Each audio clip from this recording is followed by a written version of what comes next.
One mild afternoon, a person sat on an old wooden bench at the edge of a small path. The path led through a meadow where the wind gently moved the grass. People passed by, some quickly, some slowly, some glanced over, others not at all. The person on the bench had decided to simply observe. After a while, another person sat down beside them. At first, there was a small distance between them. No one said anything. They could only hear the wind, the rustling of leaves, and somewhere in the distance a bird. After some time, the second person asked carefully, "Do you come here often?" "Sometimes," the first person replied. "When I want to think." Silence returned, but this time it no longer felt quite so unfamiliar. Slowly they began to talk.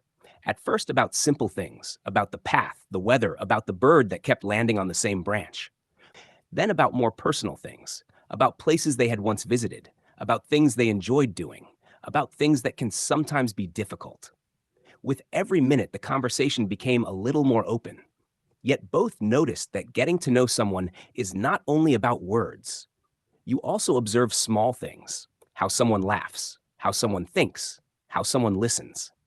Sometimes the first person thought they understood who was sitting beside them.